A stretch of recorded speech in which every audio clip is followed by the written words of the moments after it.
So welcome everyone. Thank you so much for joining us tonight for our latest program. Tonight we'll be having a discussion with Margaret Kimberley. So I'm so excited for tonight's discussion, sponsored by Massachusetts Peace Action. We are a local nonprofit anti-war group, grassroots group focused on committed to nuclear abolition, ending wars, and a peaceful US foreign policy. So tonight, as I said, I'm really excited and honored really to be joined by Margaret Kimberley. Margaret Kimberley is the co-founder and executive editor of the Black Agenda Report. She also writes a column there called Freedom Rider, which everyone could read. She's also the author of the book Prejudential, Black America and the Presidents. So I'm really excited for tonight's discussion. We're going to be covering different topics. We'll talk about some articles she's written. We'll talk about some current events, and this program will go until 8 o'clock. So in the last 10, 15 minutes or so, we'll open it up for audience Q&A. So if you have any questions for Margaret, feel free, get ready for, you'll have your chance to ask her tonight. So Margaret, welcome. Thank you so much for joining us. Oh, thank you so much for inviting me. Of course. Great. So to get us started tonight, could you talk to us a little bit about these deportations we've been hearing about of Haitians? Could you talk to us about that? Sure. We're seeing in real time the culmination of US interference in the affairs of Haiti. I think it's important to keep in mind when we hear Haiti described as the poorest country in the hemisphere, or it's always a mess or something like that, that Haiti is in effect not a sovereign, nation. It was invaded by the US in the Woodrow Wilson administration. Millions of dollars were stolen from the country. France, in an act of revenge, stole millions of dollars from Haiti for almost 100 years, from the 1820s till 1940s. The US kidnapped President Aristide. Before Aristide, the puppet government of the Duvalier family. And since that time, it's been under UN occupation. The UN even brought cholera to Haiti. Troops from Nepal are responsible, dumped sewage into a river, and thousands of people died there. The so-called core group, US, EU, Canada, United Nations, in effect choose who's going to run the country, and they work with a group of oligarchs who determine what happens there. There have been huge protests in Haiti for the past year. Hundreds of thousands of people, I know most people have never seen this in the corporate media, protesting against their government. Specifically, Venezuela, in the days of Hugo Chavez, helped Haiti and other countries in the region with Petro-Carib funds, which were all stolen. And people have been leaving Haiti, trying to get to the US, trying to get to other countries. Some had, in fact, gone to Latin American countries, to Peru and Chile, to Brazil, to Panama, and are now, and actually it's not new that people, patients are on the border. There have been people waiting near Tijuana for a couple of years.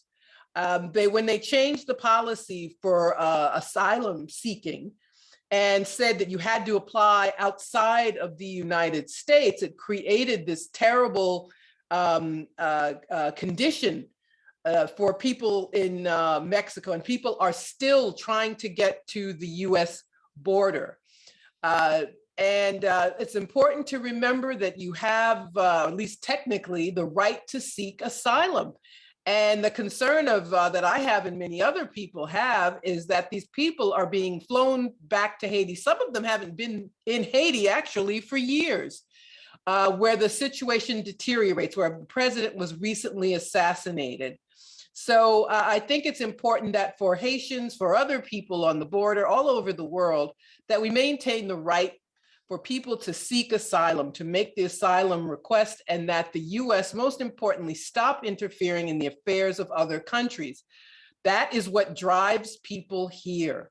the coups, the invasions. You know, all the Central Americans on the border, very few of them are from Nicaragua, for example, a left-leaning country where they have a safety net, where the government does its best to help its population. There are very few Nicaraguans trying to enter the United States. So those, I think, are the most important things to know about Haiti at this juncture. And where has the Biden administration been on this? Didn't someone, is this correct? Didn't someone from the Biden administration say, don't come here? Yes, that someone was the vice president. Yes, do not come, she said in her clipped little voice. I don't like her, that's why I make fun. But yes, she said the same thing. You know, Biden policy on the border is the same as Trump policy, just as it is in other areas of foreign policy. There really has not been very much change. So the Biden administration wants to keep people out. They've been deporting people. Several thousand people have already been on deportation flights back to Haiti in the last week. And there's something very important. Last week, the US Special Envoy to Haiti resigned. And he resigned, he wrote a scathing letter. It's fairly short, actually. I urge people to Google and find it. He said essentially that he'd been lied to by the administration, that the US is still in the business of picking Haiti's leaders. There's been a process, a civil society process in Haiti recommending how to move forward with a new president, but the US has ignored it. So in his letter, he basically berated the Biden administration for continuing bad policy and for creating this humanitarian crisis. So I think that is a very big deal. People don't resign on principle very often, unfortunately. So I think that gives you an indication of how bad things are, that a career diplomat would publicly condemn what the Biden administration is doing. What was his name again, this diplomat? I'm blanking on his name. I can't remember his name. But if you look it up, it's should I look it up? I know it's so embarrassing. Hold up. We could look it up later and share also in a follow-up email. I want to say the man's name. I did read the letter despite my blanking my senior moment, and I'm not really a senior, but Daniel Foote. Daniel Foote. Okay, thank you. Foote.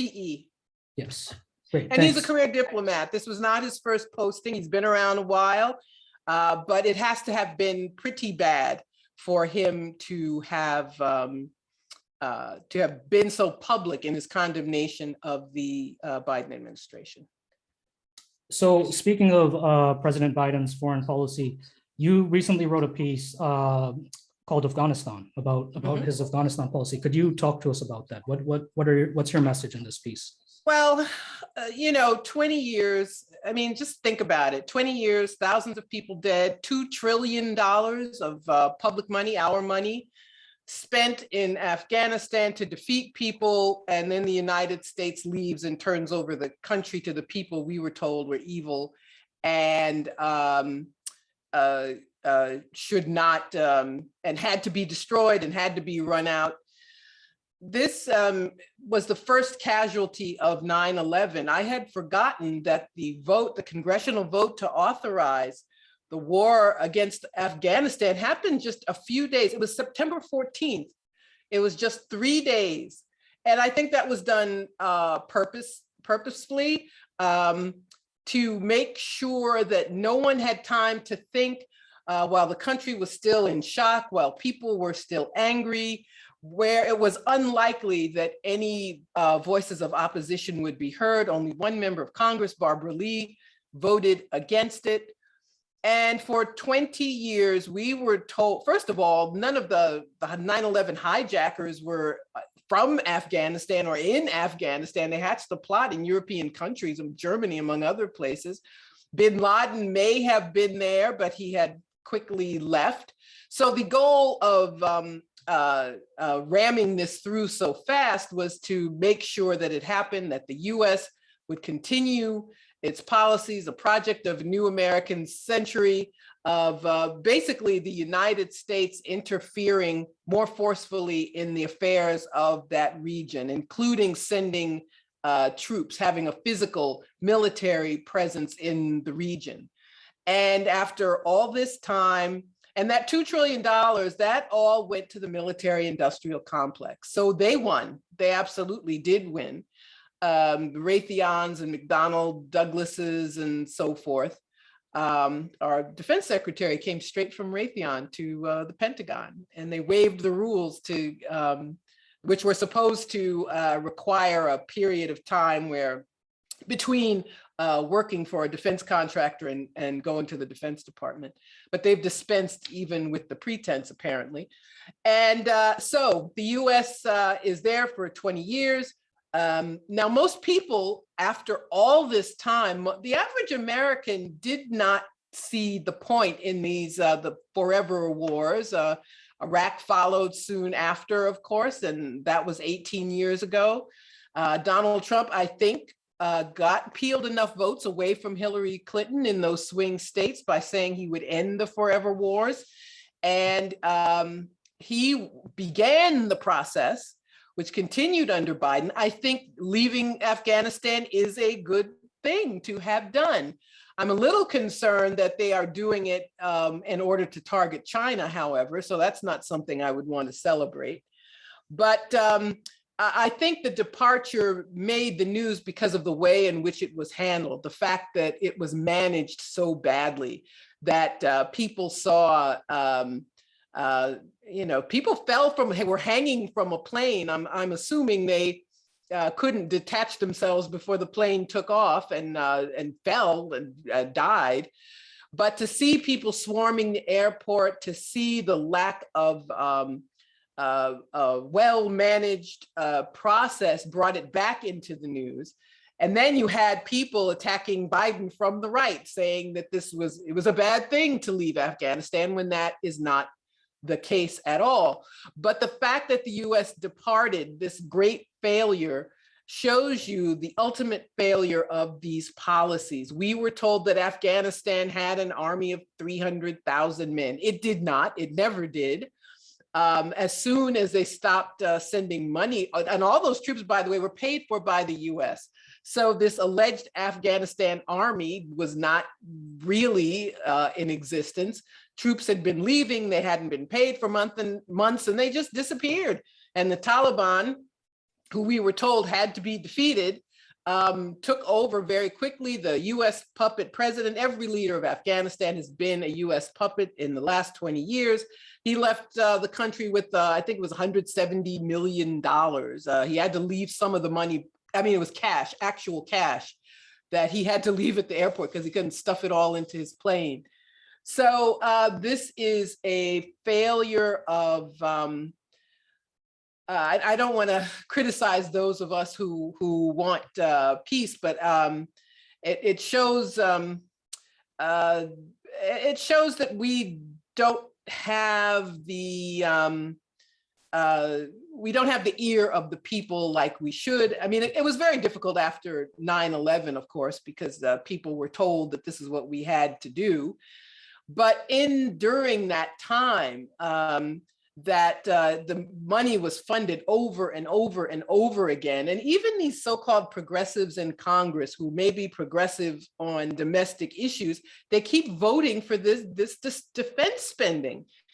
Defense spending is now 60% of all discretionary spending. And it is literally why we can't have nice things, why we can't pay for everything else. We're told, how are you going to pay for that? Where's that money going to come from? Well, I think it should come from the Defense Department. It could easily be cut in half. We could close those military bases, end these forever wars, and we could have healthcare, education, infrastructure, housing. There shouldn't be any homeless people there. No one should be without health care. No one should have to be gouged by these horrible insurance companies. All of those things could be done if we did not have this continued bipartisan political support for the military-industrial complex. And it does bother me that people were upset more about the optics of the American departure than about this 20-year-long catastrophe for people in Afghanistan. Many thousands of Afghanistan civilians were killed by the US. And on their way out the door, there was a suicide bombing at the airport. It killed American service people, among others. And they claimed they got the terrorist who did instead. Who was killed? A family with little kids. So the US left the way it came in. Yeah, that's right. And I think, you mentioned the mainstream media coverage of this and how they were so concerned about the optics. And, I think the mainstream media coverage of this goes to show, in part, the impact of the military industrial complex on the media, which is why, sources like Black Agenda Report are so important. Your article here on Afghanistan, it goes into the historical context and how we funded the Mujahideen and against the Russians. And this is so important for people to understand. You mentioned, you alluded to this US policy in regards to China and a potential war with China. So can we talk more about that? We at Mass Peace Action are also very concerned about hawkish policies towards China. Do you accept this view that US war or Cold War with China, this will be like the foreign policy issue maybe for the rest of our lives? It worries me too. It worries me quite a bit. This anger and resentment towards China is basically because China has succeeded where the US has failed.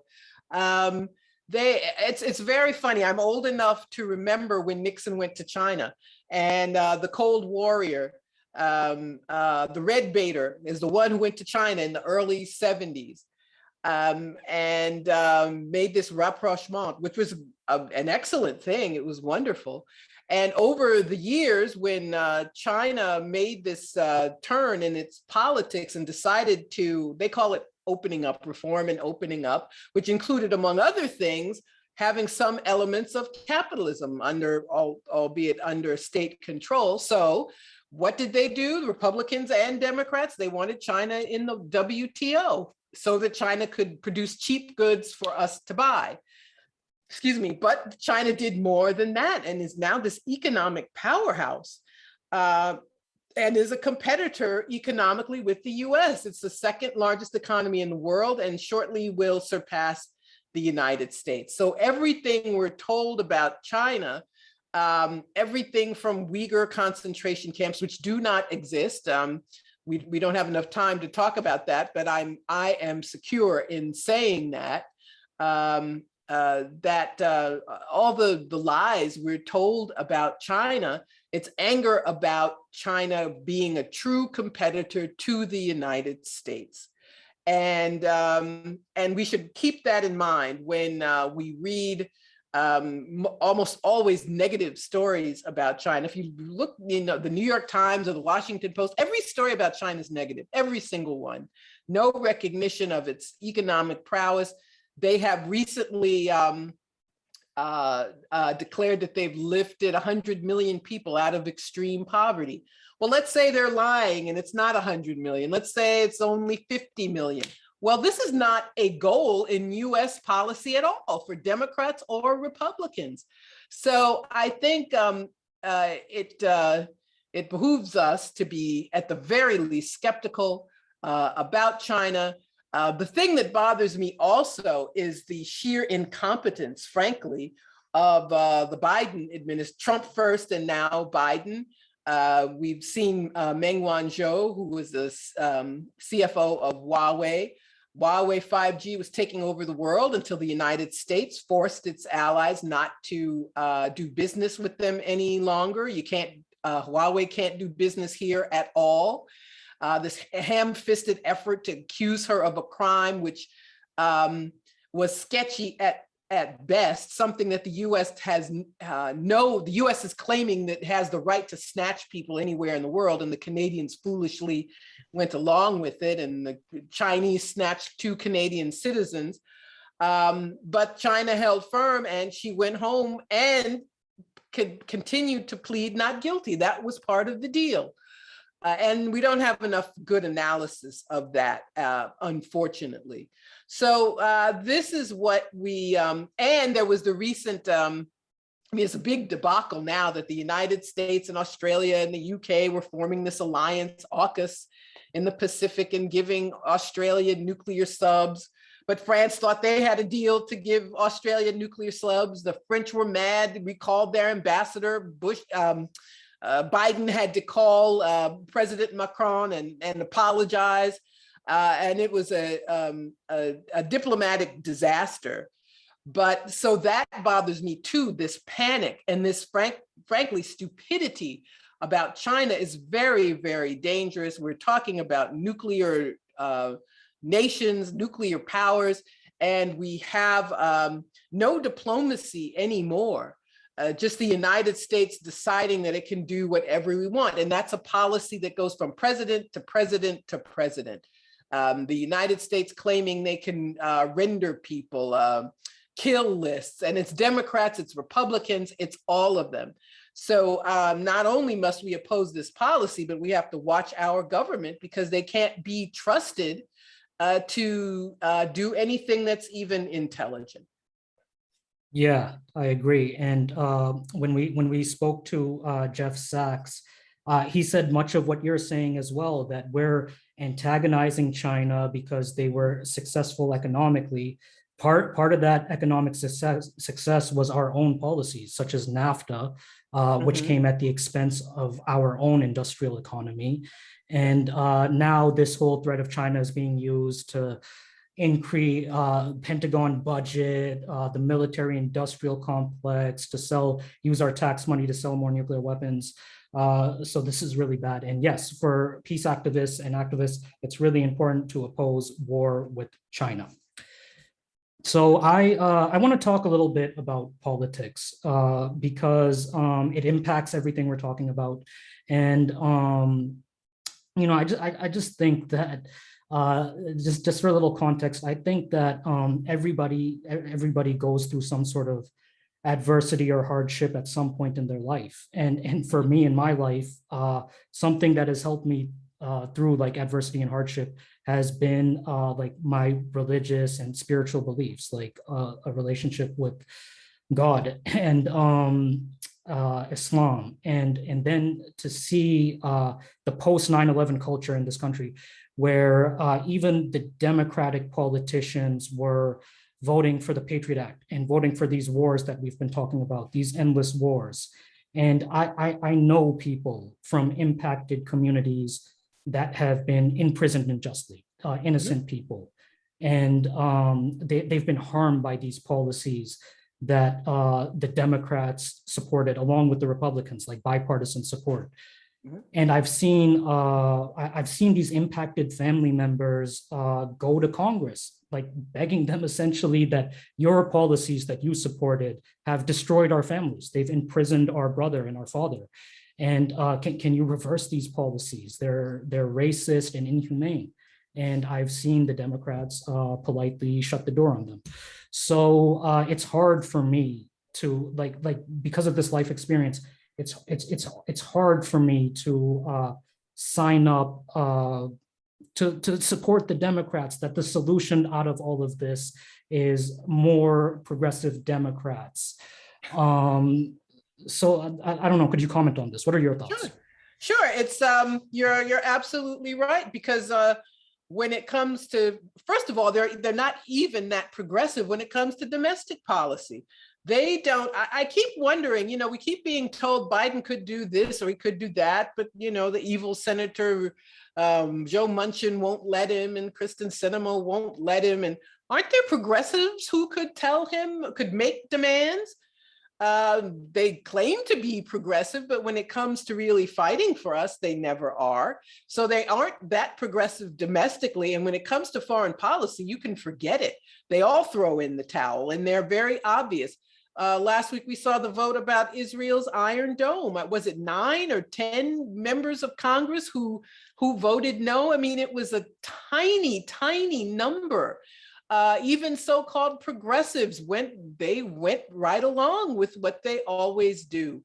So I don't see, I agree with you, I don't see how putting more phony progressives in office is going to help us at all. So it's a big issue. It's something not easily resolved, how to mobilize people. That's the thing that we have with the lack of a movement. You know, it's easy to make fun of AOC, Alexandria Ocasio-Cortez, and I did, you know, at the Met Gala, and she's crying about the Iron Dome, she switched her vote, but that all happens because there's no one to keep her honest. Because we don't have that mass movement. And that's something to remember about many things that happen in this country or don't happen, the things that should happen but don't. They, you know, they can get away with things. They don't say, well, the people will rise up if we do that. No. So the end result is a lot of talk. The end result is politicians who are bought off. And you have to watch these progressives. They'll brag about, they'll say, I don't take PAC money. I don't take corporate PAC money. Well, so what? If you end up voting the same way as the people who do, what good are you? If you don't undo anything, and you're right about the legacy of 9/11, it's done so much damage. The Patriot Act, all these things that are supposed to be temporary, right? The Patriot Act has to be renewed. So we were told, well, it has to be renewed. Don't worry about anything, but they keep renewing it. This loss of our rights that presidents like, you know, Obama was supposed to be this progressive hero. He claimed the right to kill anybody he wanted without charge, without trial, anywhere in the world. He could send a drone and kill American citizens or snatch people anywhere they are in the world. The continued growth of the military industrial complex, the fact that we're always told we can never get out of these wars, that any nation that dares to act on its sovereignty and have a left government is under attack.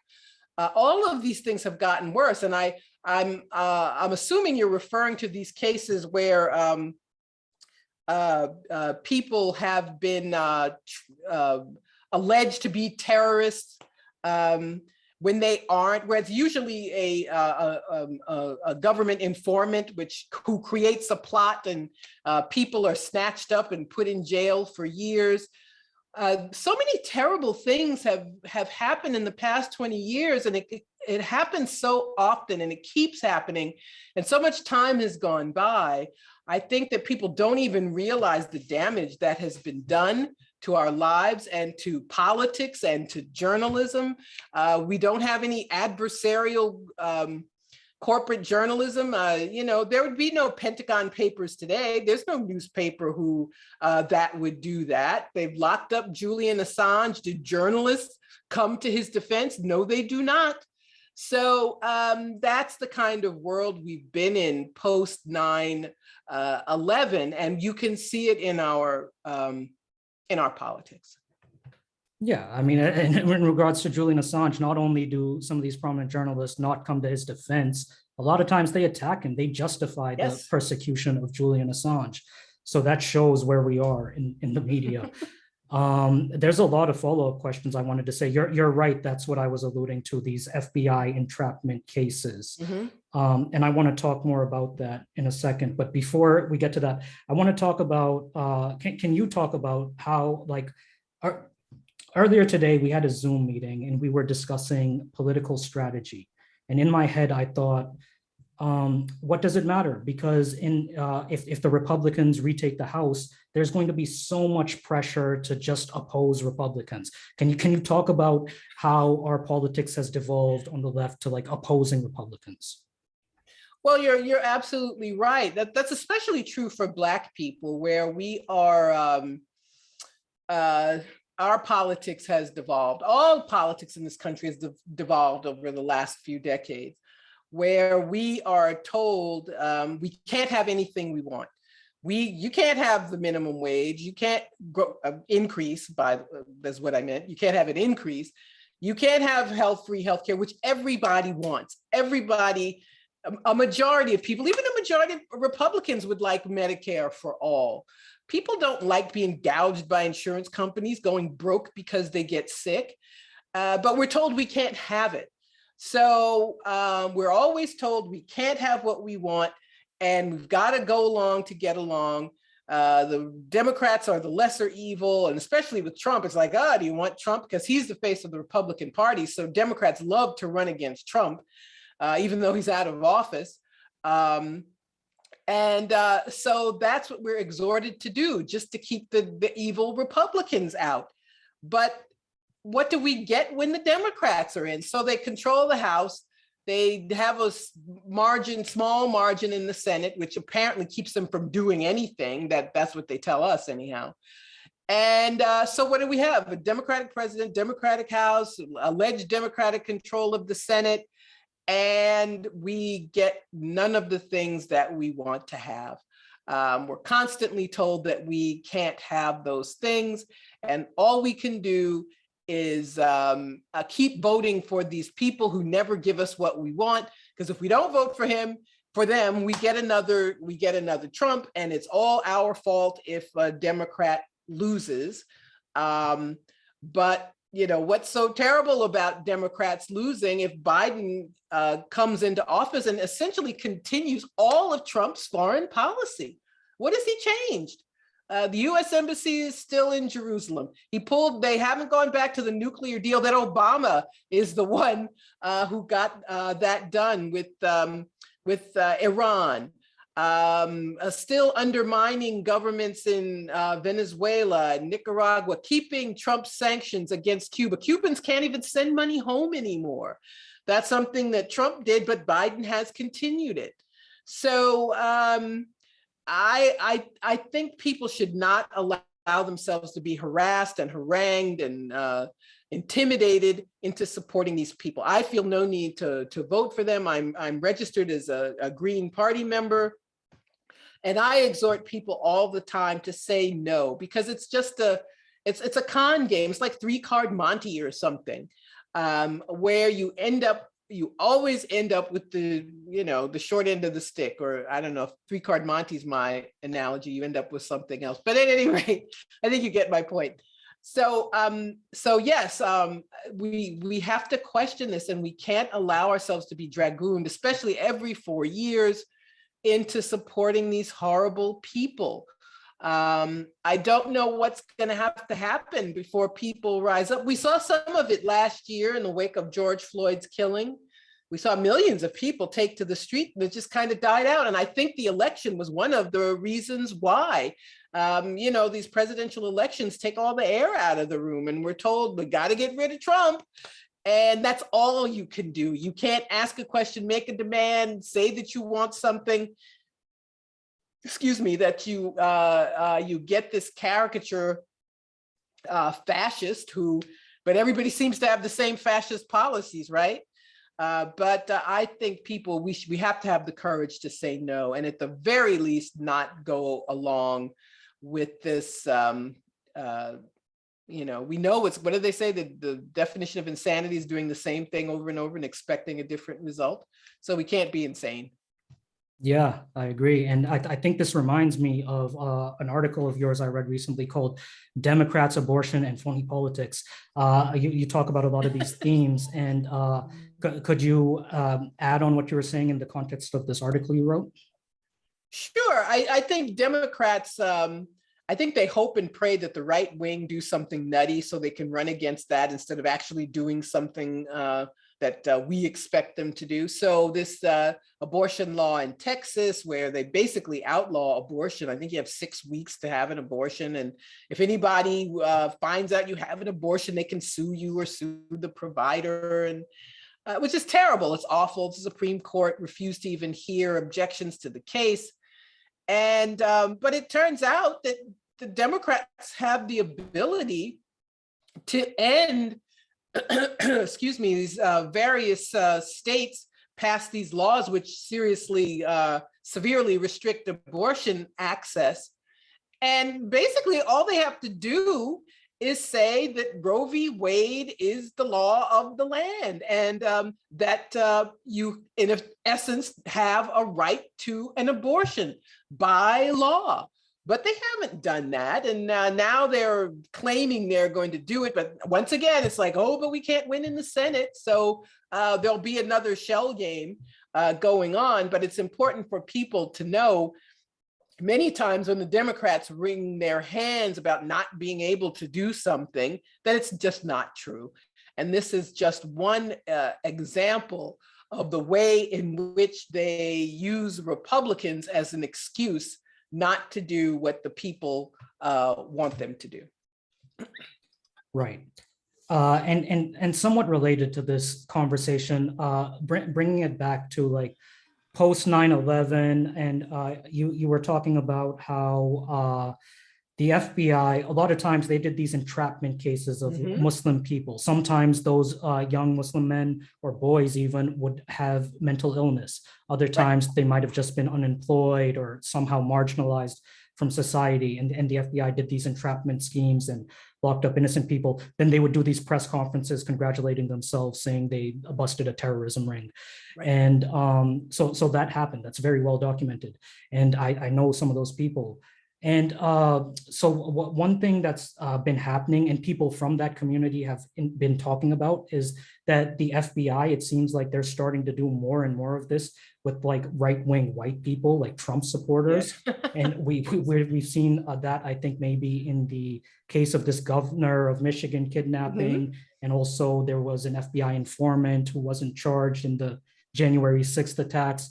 So my thoughts of this are, and this is also related to the war on terror, because after the war on terror, that's when they pushed through the Patriot Act in these wars. And now after January 6th, they're trying to further empower the national security state. And a lot of the left is supporting that because they perceive it to be attacking Trump or Republicans or whatever. So what are your thoughts about that?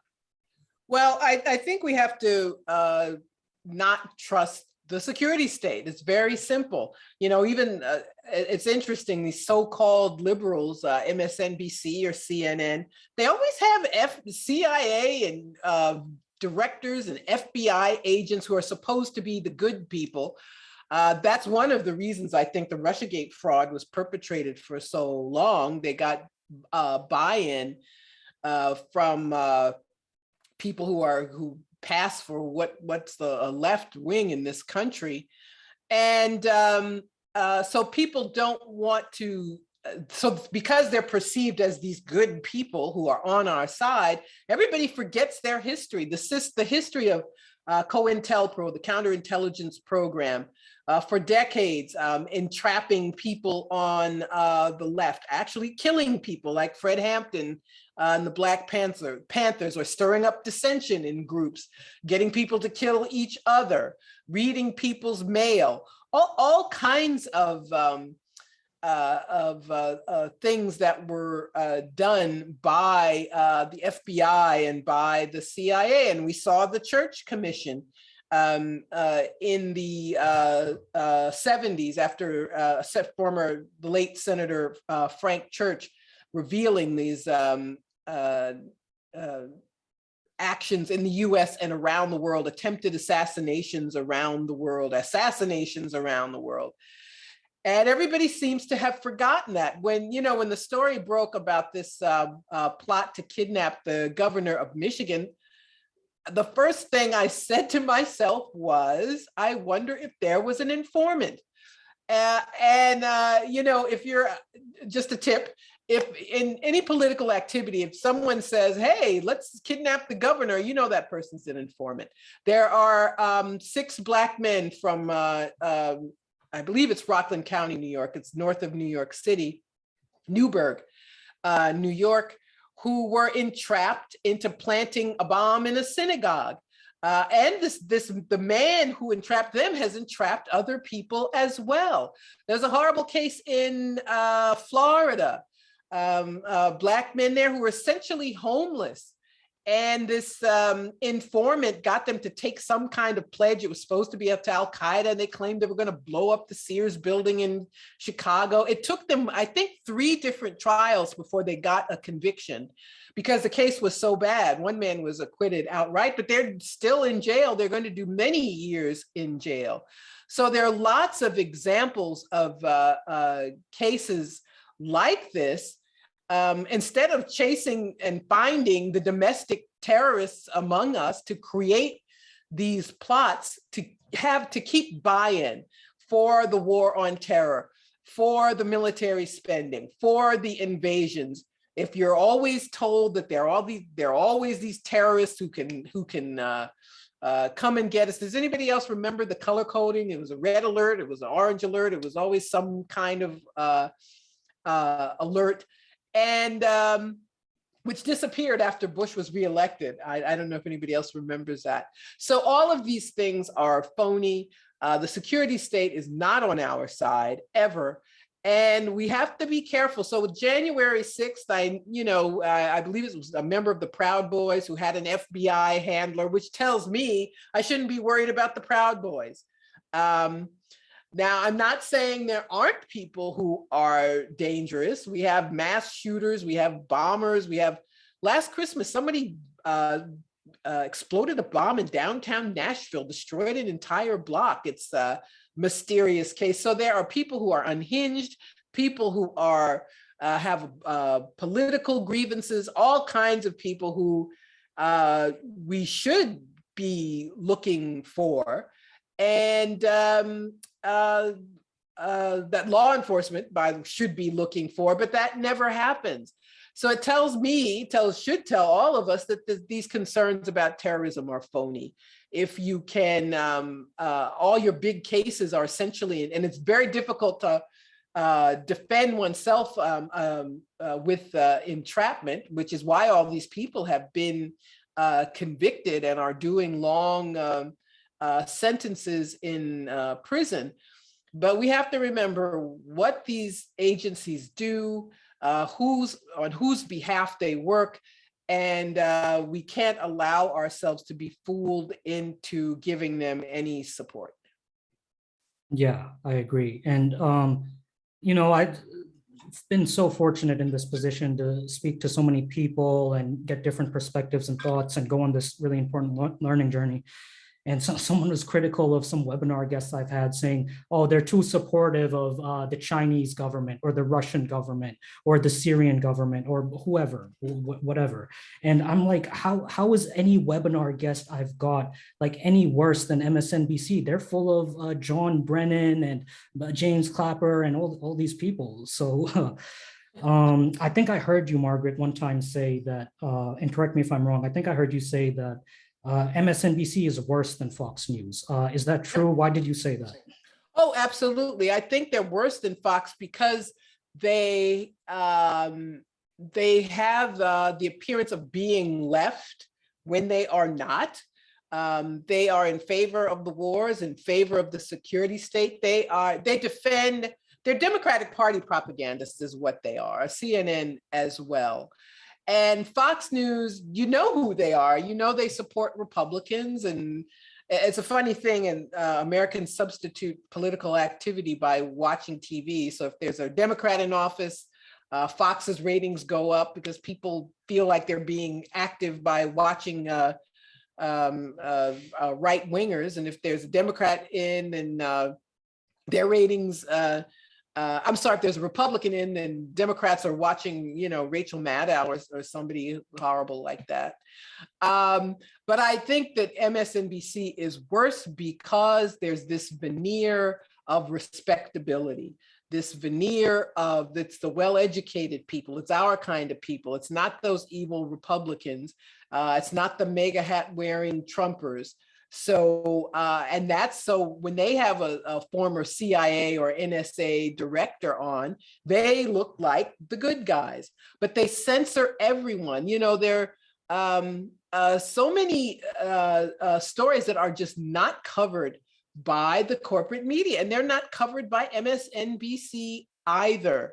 They support overthrowing governments. They support all of these things that people who are anti-war activists are opposed to. And they tell us lies about foreign countries. They tell us lies about China. They tell us lies about Russia in order to get our support for all kinds of terrible things. So if you're told that there are, Uyghur concentration camps in China, well, the Chinese government can't be good, and you can end up joining in attacks on a country who have, first of all, not done what they've been accused of doing, and their only crime is competing with the United States, where the United States doesn't want us. And with Russia, I don't even know where to begin. Russiagate is a complete fraud. There is no proof of any hacking on the part of WikiLeaks. There's no proof of any of the things that we have been told. Hillary Clinton lost because she wasn't paid. Actually, I want to point out last week, one of her lawyers, the guy at the law firm Perkins Coie, which is the Democratic Party law firm, was indicted because he lied to the FBI. Do you remember there was a story about an Alpha Bank, a bank in Russia, and there was some computer connection between the Trump Tower and Alpha Bank? That story was completely made up by the Democratic Party. So that is just an example of the things we've been told about Russia that are untrue. And it's not about countries being good or bad. It's about what they do. What do they do in the world? So I'm not going to say other governments are good, but they generally haven't done the things that we are told that they do. So I think it's important for us to look outside the bounds of corporate media, read Black Agenda Report, of course, and other people who cover these stories that are just ignored. And when you do, it's terrible to me that people want to be well informed. So they read the newspaper or they watch the news, and you still don't know anything. You still don't know that, for example, these calls to boycott Chinese cotton because it's supposed to be picked by, Uyghur slave laborers. That's all a lie. It's mostly mechanized harvesting, and the Uyghurs who work in that industry are workers. They work, they get paid. And these boycotts, all they've done is put people out of work who people here think they're saving. And why do people think that? Because these people like MSNBC tell you that over and over and over again. Yeah, that's right. So in these last 10 minutes or so, let's open up the floor for people if they have questions. They can use their raise hand feature on Zoom, or they can put their question in the chat and I'll read it off. I just want to say that these articles I referenced that Margaret wrote, in the coming days, tomorrow or the following day, I'll send a video recording of this event to everyone, and I'll also share those articles so people can read them and whatnot. So I see we have a question from Michael. Michael, can you unmute? Yes, did I unmute? So the challenge I've been hearing these community-based issues for years, and I know the corporate media never has really covered it, but it seems like sometimes we're out of context. After World War II, we were a new type of colonial empire, creating that and expanding it, taking over the French and British areas. And we did it in a neo-colonial way. We did it through debt. And so we had to use murder, and we had to use other ways of torture to grow our empire. I mean, that's what empires do. And so we seem to have this assumption that we're not really an empire. We just kind of look like an empire, but we're not a real empire, right? Because we don't have colonies. And so it seems like it throws the whole conversation out of whack. I mean, if you look at the 60s, there was a fear by the FBI that a lot of Black people, like the Black Panthers, were being directed from the Soviet Union. It was never in any way verified, but that's what J. Edgar Hoover said. And then the CIA got involved with Project Chaos. So where I'm going with this is even progressives are woefully ignorant about some of the aspects of what we've done as our empire. And I agree that China is not a problem, but apparently Xi Jinping said that they're going to, get back to their communistic roots. And then the Western world went nuts. They said, well, you do that and we're going to take you down. They said, if we can't have you on your knees kissing our butt, you're no use to us. And so, I mean, I don't mean to put it that way, but the point is, we have a dedicated group of plutocrats, oligarchs, whatever you want to call them, who want to maintain their control of as much as they can. And every time they lose control of a country like China in 49, Cuba in 59, the whole Vietnam thing in 69, Iran in 79, they go nuts. And so this is the thing that's kind of hard to face up. It was hard for me to face up to. Mike, I'm sorry to interrupt you. Do you have a question? We want to get to as many questions as we can. I'd just like to get Margaret's outlook on this.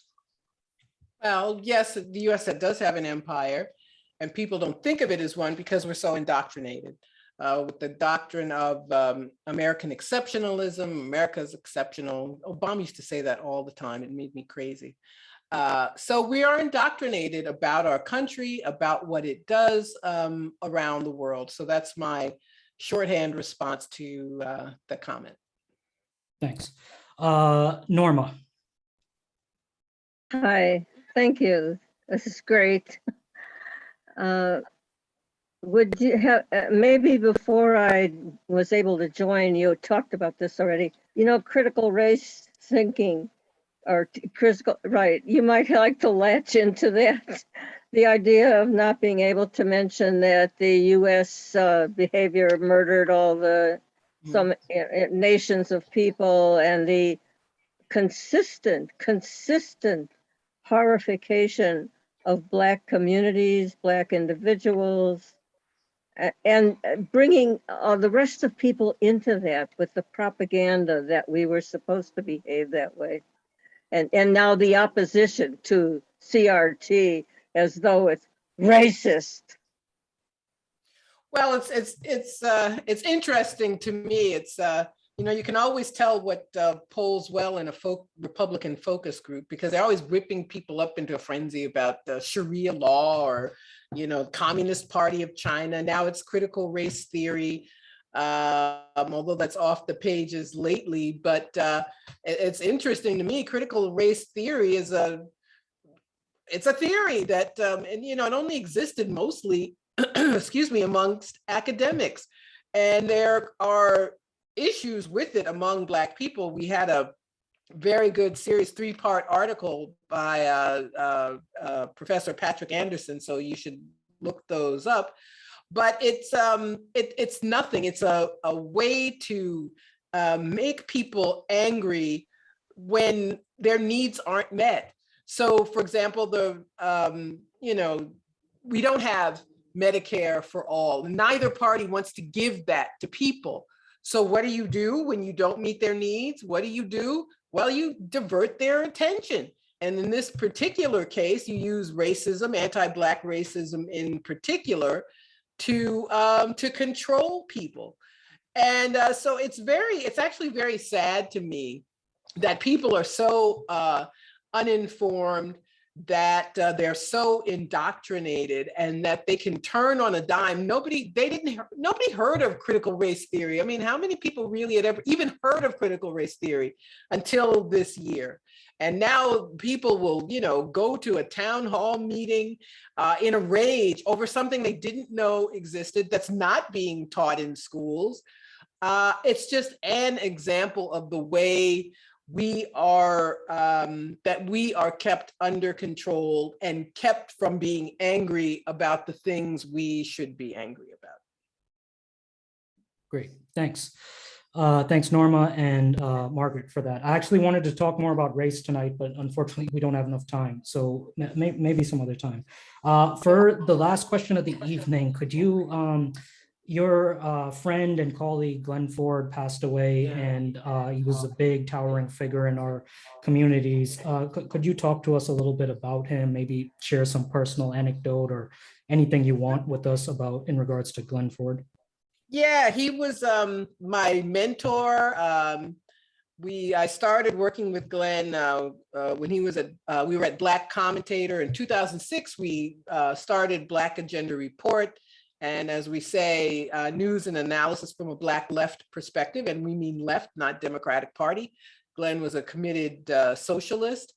He had an interesting life story. He grew up in Jersey City, New Jersey, between Jersey City, New Jersey and Columbus, Georgia.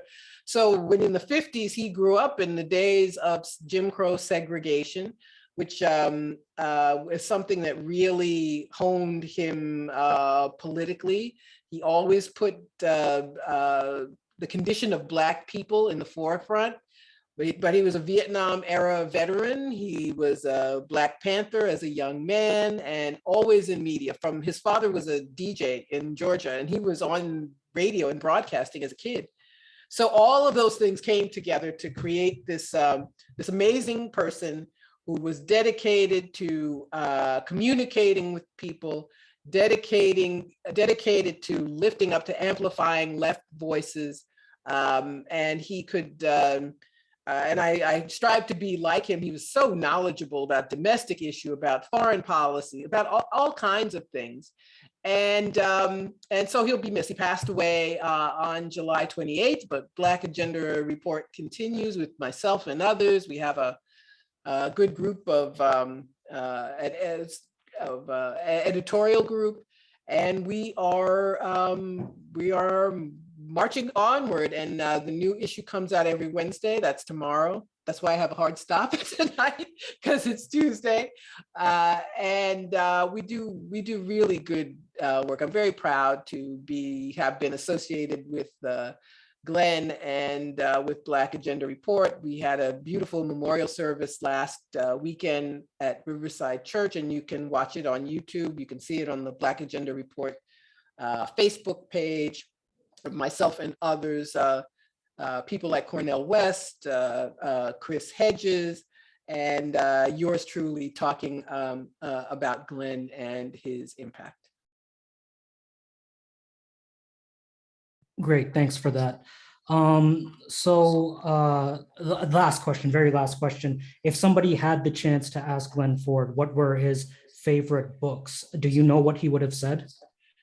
Marxist Capital, I think, among others. I think so. He was a true socialist, and that was a big part of his thinking. I don't know. There were so many books that, I mean, if you look at Black Agenda Report, you can see the authors whose work he admired. So it's hard to say. He was such a well-read person. I say that somewhat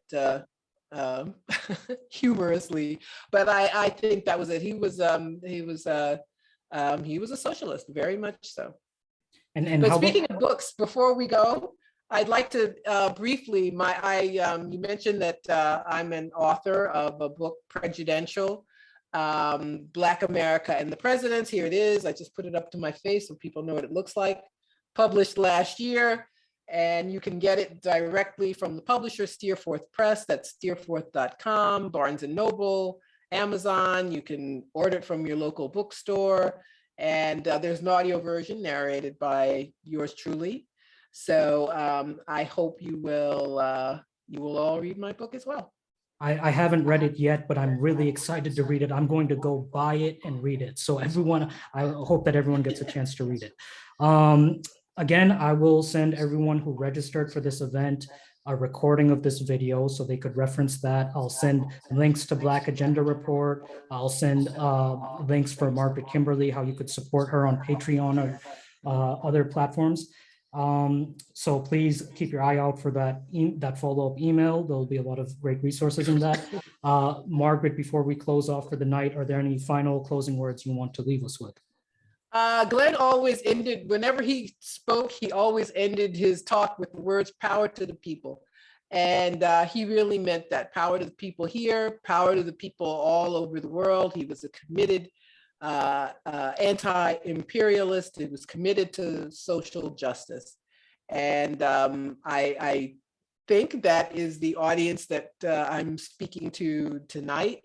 So I hope we all feel powerful, and I hope we all see the power that we have, and we see the importance of taking action for the kind of world that we should have, the kind of lives we should have in this country, and the kind of world we want to see. Great. Thank you. Thank you so much, Margaret, for joining us tonight. And thank you, everyone, for also spending your time with us tonight. So on that note, everyone, please have a great night. Thank you. Thank you so much for inviting me. Thank you, Amar. Of course. It's been a pleasure. Bye-bye. Bye.